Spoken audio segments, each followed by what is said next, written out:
What's up, everybody? This is Jaime Jordan, and I'm here today to talk to you about quick time events in video games. In the last episode of this series, you heard me talk about the fact that there aren't controllers out there that allow me to play video games. Well, that's not strictly true. For the last 10 years, I've been playing video games on the PC with a keyboard and mouse. The keyboard and mouse work really well for me because, again, they sit on the desk. I don't have to hold them. I don't have to worry about keeping track of where they are. They just sit there, and I'm able to press the buttons and do what I need to do. So a lot of the games that I want to play, I play on the PC. And I play a lot of Telltale games because they're simple games. They're easy to play. They're easy for my disability to get around. I really love The Walking Dead. I really love The Wolf Among Us. I really love Back to the Future. I think they're great games. They do a nice job of storytelling in very, very small, little contained environments. I like them a lot. The thing that I don't like about them is the quick time events. And if you played games for any length of time at all, you know what a quick time event is. They started showing up in a game on the Dreamcast called Shenmue about 20 years ago. The entire game was based around these QuickTime events, and they've sporadically shown up in games ever since. And when Telltale started releasing games on a regular basis that weren't Sam and Max, we started seeing these QuickTimer events again in video games. Of course, you saw them in Resident Evil 4 as well. And basically, what it is the game asks you to press a specific button or a specific series of buttons for a length of time. Now, as a disabled gamer with no reflexes, this can be kind of hard to do, especially if the game's not set correctly. I played through all of the Walking Dead.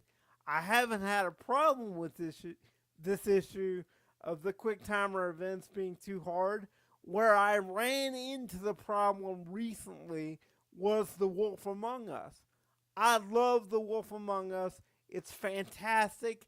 I actually think it's better in every conceivable way than The Walking Dead, except the quick timer events. The quick timer events are intense, and most of the time, intensity is great, except when you're a handicapped guy with reflex issues.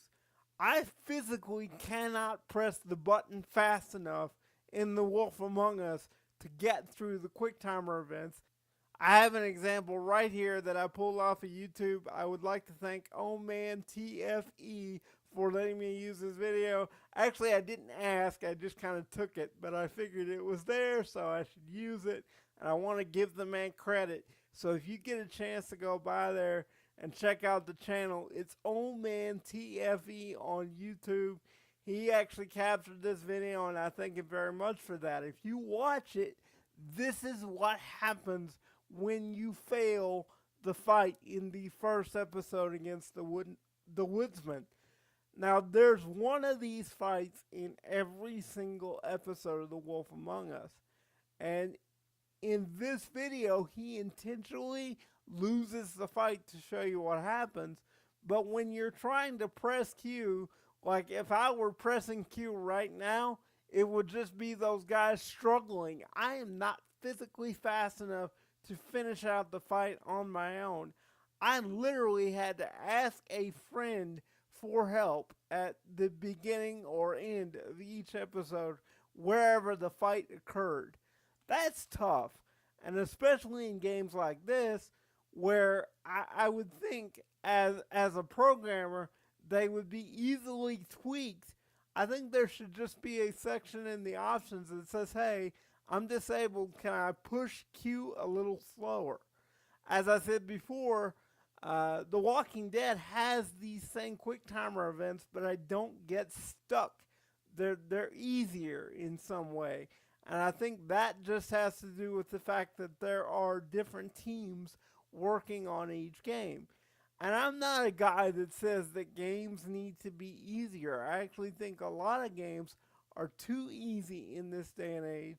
I think there are a lot of games out there that there aren't consequences for when you make a mistake. There are a few games out there. The new Prince of Persia, for example, that came out a couple of years ago. I don't think you can actually die in that game. So I am all for difficulty in games, but the problem with this is if you physically can't press the button fast enough, it goes from being difficult to tedious, and it can turn you off to the game and make you not want to play it anymore. As a gamer, that's depressing. And when I came up on each one of these fights in The Wolf Among Us, I was depressed about the fact that I had to wait for my friend to come by the house to help me finish up the problem that I was having.